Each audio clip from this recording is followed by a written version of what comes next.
Hello friends, welcome to ज्ञान one study. आज हम लोग ट्रांसमिशन ऑफ पावर टॉपिक के प्रीवियस ईयर के क्वेश्चन को देखेंगे। इसके पहले हमने इस टॉपिक के थ्योरी से जितने भी इंपॉर्टेंट क्वेश्चन था सबको हमने कंप्लीट किया। अगर वो वीडियो नहीं देखे हैं तो इसका प्लेलिस्ट बना हुआ है, आप वहाँ से जाकर सारा वीडियो देख सकते हैं। और आपसे एक छोटी सी रिक्वेस्ट है कि इस वीडियो को जितना ज़्यादा से ज़्यादा शेयर कीजिए, लाइक कीजिए और मेरे चैनल को सब्सक्राइब ज़रूर कीजिए। इससे हमें मोटिवेट मिलता है और मैं आपके लिए और बेहतर करने का प्रयास करता हूँ। और आपको भी सपना अगर है रेलवे ड्राइवर बनने का, एएलपी टेक्नीशियन बनने का, तो इसके लिए तो आपको टेट पढ़ना ही पड़ेगा। इसके बिना तो कोई चांस ही नहीं है। तो घबराने की कोई बात नहीं है। हमारे चैनल पर डेली चैप्टर वाइज और टाइप वाइज प्रैक्टिस चल रहा है, जिससे आपको बहुत बेनिफिट होगा और आपको फ्यूचर ट्रेड में कोई भी दिक्कत नहीं होगा। बस हमारे चैनल पर लगातार बने रहें, डेली प्रैक्टिस करते रहें, ठीक है। तो आइए क्वेश्चन को स्टार्ट करते हैं। गियर गाड़ियों में उपयोग किए जाने वाले आइडलर गियर का उद्देश्य क्या है? इंपॉर्टेंट क्वेश्चन है। गियर गाड़ियों में उपयोग किए जाने वाले आइडलर गियर का उद्देश्य क्या है? तो इसका सही आंसर हो जाएगा ऑप्शन नंबर डी, रोटेशन की दिशा आवश्यक दिशा है। ये इंपॉर्टेंट क्वेश्चन है, रोटेशन की दिशा आवश्यक दिशा है। अच्छा आइडलर गियर की बात की जाए तो आइडलर गियर जो होता है ना, ये हाई मटेरियल से बनाया जाता है। ये भी आपको याद रखना है। आइडलर गियर जो होता है ये हाई मटेरियल से बनाया जाता है और आइडलर गियर ड्रीवन और ड्राइवर ये दोनों के बीच में लगाता है। ये भी आपको याद रखना है। आइडलर गियर जो होता है ना, वो ड्राइवर और ड्रीवन के बीच में लगाया जाता है। नेक्स्ट क्वेश्चन, निम्नलिखित में कौन सी बेल्ट सामग्री अम्लीय और गीली स्थितियों का सामना करती है? कौन सी बेल्ट सामग्री जो है अम्लीय और गीली स्थितियों का सामना करती है? तो इसका सही आंसर हो जाएगा ऑप्शन नंबर डी, ब्लाटा। ये जो बेल्ट होता है ना, ये अम्लीय और गीली स्थितियों का सामना करता है, ब्लाटा। ब्लाटा की बात की जाए ना, तो ब्लाटा जो होता है कपड़ों की तहों को आपस में जोड़कर तैयार किया जाता है।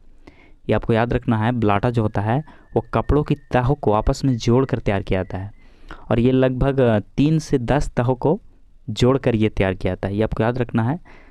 3 से 10 तहों को आपस में जोड़कर ब्लाटा तैयार किया जाता है, ठीक है। अच्छा, ब्लाटा बेल्ट की बात की जाए तो ब्लाटा बेल्ट चमड़े के बेल्टों की अपेक्षा अधिक मजबूत होता है। ये आपको याद रखना है। ब्लाटा बेल्ट जो होता है ना, चमड़े के बेल्टों की अपेक्षा अधिक मजबूत होता है और बेल्ट का प्रयोग किया जाता है इसलिए ना, ताकि ड्राइवर पुली से ड्रिवन पुली तक को पावर ट्रांसमिट करना हो, इसलिए इसका बेल्ट का प्रयोग किया जाता है। बेल्ट का प्रयोग क्यों किया जाता है? तो ड्राइवर पुली से ड्रिवन पुली तक पावर को ट्रांसमिट करने के लिए। ये आपको याद रखना है। नेक्स्ट क्वेश्चन, चक्रीय गति को रैखिक गति में और रैखिक गति को चक्रीय गति में बदलने के लिए निम्नलिखित में से किस प्रकार के गियर सेट का उपयोग किया जाता है? इंपॉर्टेंट क्वेश्चन है। चक्रीय गति को रैखिक गति में और रैखिक गति को चक्रीय गति में बदलने के लिए किस प्रकार के गियर सेट का उपयोग किया जाता है? तो इसका सही आंसर हो जाएगा ऑप्शन नंबर सी, रैक और पिनियन। और रैक और पिनियन की बात की जाए तो इसका प्रयोग जो किया जाता है वो गाड़ी के स्टीयरिंग में किया जाता है। ये आपको याद रखना है। रैक और पिनियन का जो प्रयोग किया जाता है वो गाड़ी के स्टीयरिंग में किया जाता है। नेक्स्ट क्वेश्चन, सॉफ्ट के बीच की दूरी बहुत कम होने पर किस प्रकार का बेल्ट उपयोग किया जाता है? इंपॉर्टेंट क्वेश्चन है। सॉफ्ट के बीच की दूरी बहुत कम होने पर किस प्रकार का बेल्ट का प्रयोग किया जाता है? तो इसका सही आंसर हो जाएगा option number A, we belt. Soft के बीच की दूरी बहुत कम होगा तो ये वी बेल्ट का प्रयोग किया जाता है। और वी बेल्ट की बात की जाए तो इसका ग्रिपिंग पावर बहुत अधिक होता है।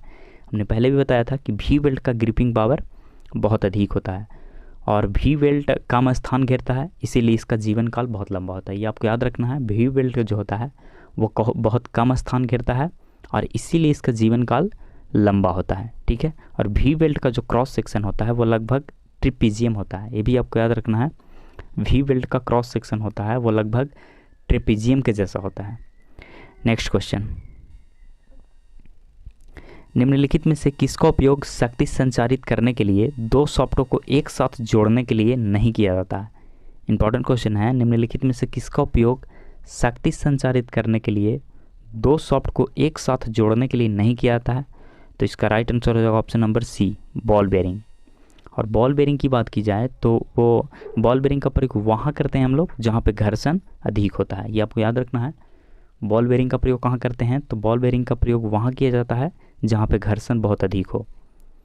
और ball bearing anti friction bearing होता है। ये भी आपको याद रखना है। बॉल बेयरिंग जो होता है एंटी फ्रिक्शन बेयरिंग होता है। नेक्स्ट क्वेश्चन, गियर पहियों के दांतों के अंदर परिष्करण के लिए आमतौर पर निम्न में से किस फाइल का उपयोग किया जाता है? गियर पहियों के दांत के अंदर परिष्करण के लिए आमतौर पर निम्न में से किस फाइल का उपयोग किया जाता है? तो इसका सही आंसर हो जाएगा option number C, barrette file. तो बैरेट फाइल क्या है ना, तो बैरेट फाइल की जो आकृति होता है वो त्रिभुजाकार होता है, ये आपको याद रखना है। बैरेट फाइल की जो आकृति होता है वो त्रिभुजाकार होता है। नेक्स्ट क्वेश्चन, हल्के बला घूर्ण के संचरण के लिए उपयोग के लिए की जाने वाले अर्धवृत्ताकार कुंजी कौन है? हल्के बला घूर्ण के संचरण के लिए उपयोग की जाने वाले एक अर्धवृत्ताकार कुंजी कौन है? तो इसका सही आंसर हो जाएगा ऑप्शन नंबर सी, वुडरफ कुंजी। वुडरफ कुंजी जो होता है अर्धवृत्ताकार होता है, ये आपको याद रखना है। वुडरफ कुंजी कैसा होता है? तो ये अर्धवृत्ताकार होता है। नेक्स्ट क्वेश्चन, ऊर्जा को किस रूप में परिभाषित किया जाता है? इंपॉर्टेंट क्वेश्चन है, ऊर्जा को किस रूप में परिभाषित किया जाता है? तो इसका सही आंसर हो जाएगा ऑप्शन नंबर सी, कार्य करने की क्षमता। जब कार्य करने की क्षमता को ऊर्जा ही कहा जाता है, ये आपको याद रखना है। कार्य करने की क्षमता को क्या कहा जाता है? तो ऊर्जा, और ऊर्जा को कार्य करने की क्षमता के रूप में परिभाषित किया जाता है। अच्छा, ऊर्जा की बात की जाए तो ऊर्जा की मात्रा में कमी या बढ़ोतरी नहीं किया जा सकता है, ये आपको याद रखना है। नेक्स्ट क्वेश्चन, भी वेल्ट में अनुप्रस्थ काट की कौन सी आकृति होती है? इंपॉर्टेंट क्वेश्चन है, भी वेल्ट में अनुप्रस्थ काट की कौन सी आकृति होती है? तो इसका सही आंसर हो जाएगा ऑप्शन नंबर डी, समलंब आकार का। भी वेल्ट में अनुप्रस्थ काट की आकृति जो होती है वो समलंब आकार की होती है। अच्छा, भी वेल्ट का प्रयोग उन पुलियों पर किया जाता है जिस पर भी ग्रुप्स बना होता है, ये आपको याद रखना है। भी वेल्ट का प्रयोग उन पुलियों पर किया जाता है जिस पर भी ग्रुप्स बना होता है। नेक्स्ट क्वेश्चन, गर्म जलवायु में किस सामग्री का बेल्ट उपयोग के लिए उपयुक्त होता है? इंपॉर्टेंट क्वेश्चन है, गर्म जलवायु में किस सामग्री का बेल्ट उपयोग किया जाता है? तो इसका सही आंसर हो जाएगा ऑप्शन नंबर ए, सूती या सूती कपड़ा का। जो गर्म जलवायु में हम लोग सूती या सूती कपड़ा का बेल्ट का प्रयोग करते हैं। नेक्स्ट क्वेश्चन, निम्नलिखित में से कौन सा उपकरण क्लच में परिचालित सदस्य है? इंपॉर्टेंट क्वेश्चन है, कौन सा उपकरण जो है क्लच में परिचालित सदस्य है? तो इसका राइट आंसर हो जाएगा ऑप्शन नंबर बी, दबाव गियर। दबाव गियर उपकरण में क्लच परिचालित सदस्य होता है। क्लच की बात की जाए ना, तो क्लच में परिचालित और चालित सॉफ्ट शामिल होता है, ये आपको याद रखना है। क्लच में परिचालित और चालित सॉफ्ट शामिल होता है। नेक्स्ट क्वेश्चन, निम्नलिखित में से किस प्रकार की गियर में सॉफ्ट के अक्ष के समानांतर दांत कटे होते हैं? ये इंपॉर्टेंट क्वेश्चन है। किस प्रकार के गियर में सॉफ्ट के अक्ष के समानांतर दांत कटे होते हैं? तो इसका सही आंसर हो जाएगा option number B, spur gear. Spur gear में जो होता है ना, सॉफ्ट के अक्ष के समानांतर दांत कटा होता है। भूल कर भी रैक और पिनियन नहीं मारना, नहीं तो ये पूरी तरह से गलत हो जाएगा, ठीक है। रैक और पिनियन इसका आंसर नहीं है, इसका सही आंसर है स्पर गियर। और स्पर गियर की बात की जाए तो स्पर गियर का जो दांत होता है वो सीधा होता है, ये भी आपको याद रखना है। स्पर गियर का दांत सीधा होता है। और हेलिकल गियर की बात की जाए तो हेलिकल गियर का जो दांत होता है वो टेढ़ा होता है, ये भी आपको याद रखना है। नेक्स्ट क्वेश्चन, गियर ट्रेनों में उपयोग किए जाने वाले निष्क्रिय गियर का उद्देश्य क्या है? ये इंपॉर्टेंट क्वेश्चन है। गियर ट्रेनों में उपयोग किए जाने वाले एक निष्क्रिय गियर का उद्देश्य क्या है? तो इसका सही आंसर हो जाएगा ऑप्शन नंबर डी, यानी घूर्णन की आवश्यक दिशा प्राप्त करना। गियर ट्रेनों में उपयोग किए जाने वाले एक निष्क्रिय गियर का उद्देश्य क्या है? तो घूर्णन की आवश्यक दिशा प्राप्त करना। और इसका प्रयोग दिशाओं को परिवर्तित करने के लिए किया जाता है, ये आपको याद रखना है। इसका प्रयोग क्यों किया जाता है? तो इसका प्रयोग दिशाओं को परिवर्तित करने के लिए यानी बदलने के लिए किया जाता है। नेक्स्ट क्वेश्चन, क्लैप युग्मक के लिए निम्नलिखित में से दूसरा नाम कौन सा है? इंपॉर्टेंट क्वेश्चन है। हम कह सकते हैं कि क्लैप युग्मक को और क्या कहा जाता है? तो इसका सही आंसर हो जाएगा ऑप्शन नंबर डी, यानी फ्लैंज युग्मन। क्लैप युग्मक को फ्लैंज युग्मक भी कहा जाता है। और फ्लैंज युग्मन जो होता है ये 4 प्रकार का होता है, आपको याद रखना है। फ्लैंज युग्मन जो होता है वो कितने प्रकार के? 4 प्रकार का होता है। पहला फ्लैट युग्मक, दूसरा क्लैप युग्मन, और तीसरा होता है समान युग्मन, और चौथा होता है द्रव्य युग्मन, ये आपको याद रखना है। नेक्स्ट क्वेश्चन, निम्नलिखित में बेल्ट सामग्रियों में से कौन सी सामग्री अम्लीय और नम्न स्थितियों का सामना कर सकती है? इंपॉर्टेंट क्वेश्चन है। निम्नलिखित बेल्ट सामग्रियों में से कौन सी सामग्री अम्लीय और नम्न स्थितियों का सामना कर सकती है? तो इसका सही आंसर हो जाएगा ऑप्शन नंबर सी, ब्लाटा। ब्लाटा की बात की जाए तो ब्लाटा बेल्ट जो होता है अधिक कठोर होता है, ये आपको याद रखना है। ब्लाटा बेल्ट अधिक कठोर होता है।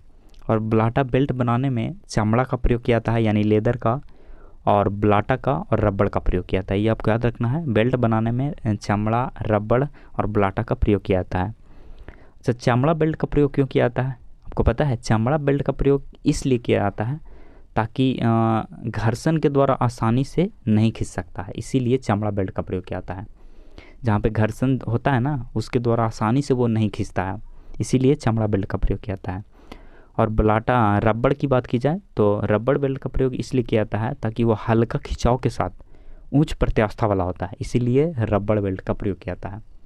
रबड़ बेल्ट का प्रयोग किया जाता है इसलिए ताकि वो हल्का खिंचाव के साथ उसका जो प्रत्यास्था होता है वो ऊंच होता है। ठीक है, आइए अगला क्वेश्चन को देखते हैं।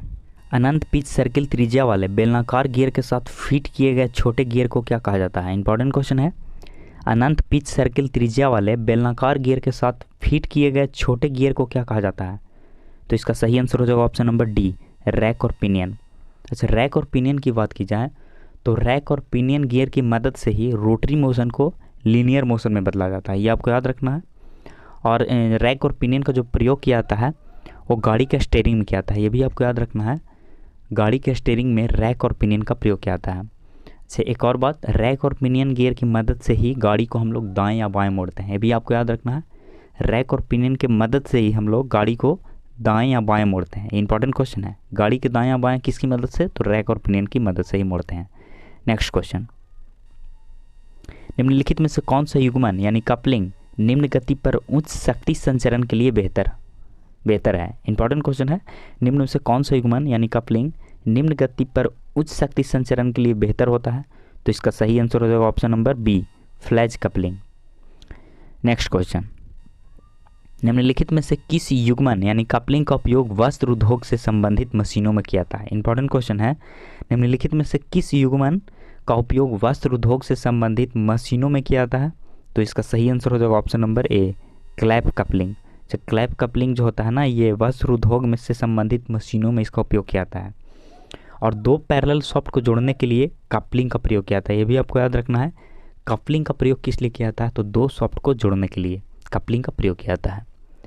नेक्स्ट क्वेश्चन, बेल्ट ड्राइव में विसर्पण यानी क्रीप उत्पन्न होता है। इंपॉर्टेंट क्वेश्चन है।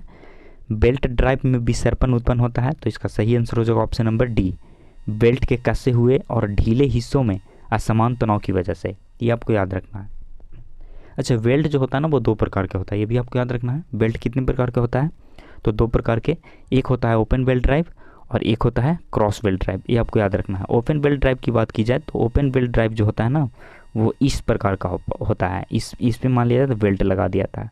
और क्रॉस बेल्ट की बात की जाए तो क्रॉस जो बेल्ट होता है ना वो इस प्रकार का होता है। ठीक है, ये आपको याद रखना है। और इसका प्रयोग जो किया जाता है, बेल्ट का जो प्रयोग किया जाता है वो गति को ट्रांसमिट करने के लिए किया जाता है, ये आपको याद रखना है। बेल्ट का प्रयोग क्यों किया जाता है? तो गति को ट्रांसमिट करने के लिए। नेक्स्ट क्वेश्चन, निम्नलिखित में से किस प्रकार की घिरनी यानी पुल्ली का उपयोग ग्रुप ड्राइव में किया जाता है? इंपॉर्टेंट क्वेश्चन है। किस प्रकार की घिरनी का उपयोग ग्रुप ड्राइव में किया जाता है? तो इसका सही आंसर हो जाएगा ऑप्शन नंबर डी, तेज और ढीली घिरनी, ये आपको याद रखना है। किस प्रकार की घिरनी का उपयोग ग्रुप ड्राइव में किया जाता है? तो तेज और ढीली घिरनी में। ठीक है। अच्छा, ड्रीवन पुली है ना जो ड्राइवर पुली के द्वारा ही चलता है, ये आपको याद रखना है। ड्रीवन पुली जो है ड्राइवर पुली के द्वारा ही चलता है। और जॉकी पुली का प्रयोग जो कि होता है वो बेल्ट ड्राइवर में तनाव पैदा करने के लिए किया जाता है, ये आपको याद रखना है। जॉकी पुली का प्रयोग जो किया जाता है वो बेल्ट ड्राइव में तनाव उत्पन्न करने के लिए किया जाता है। और ड्राइवर पुली जो होता है इंजन के सॉफ्ट में लगा हुआ रहता है, ये आपको याद रखना है। ड्राइवर जो पुली होता है वो इंजन के सॉफ्ट में लगा रहता है। और जॉकी पुली की बात की जाए तो जॉकी पुली ड्राइवर पुली और ड्रीवन पुली के बीच में लगा रहता है, ये भी आपको याद रखना है। जॉकी पुली कहाँ रहता है? तो ड्राइवर पुली और जॉकी पुली ये दोनों के बीच में जो रहता है ना यही रहता है जॉकी पुली, ये भी आपको याद रखना है। तो आज के लिए इतना ही, ये था आखिरी क्वेश्चन। आपको ये वीडियो कैसा लगा आप हमें कमेंट बॉक्स में ज़रूर बताएं। अगर ये वीडियो आपको अच्छा लगा, हेल्पफुल लगा, तब आप इस वीडियो को लाइक और शेयर ज़रूर किया करो। और अगर अभी तक हमारे चैनल को सब्सक्राइब नहीं किए हैं तो बेल आइकन को प्रेस कर हमारे चैनल को सब्सक्राइब जरूर करें। इसके अलावा लाइक और शेयर करते रहें, आपको इस चैनल से निश्चित ही मदद मिलेगी। तो आज के लिए इतना ही, मिलते हैं अगले दिन एक नए वीडियो के साथ। Thanks for watching.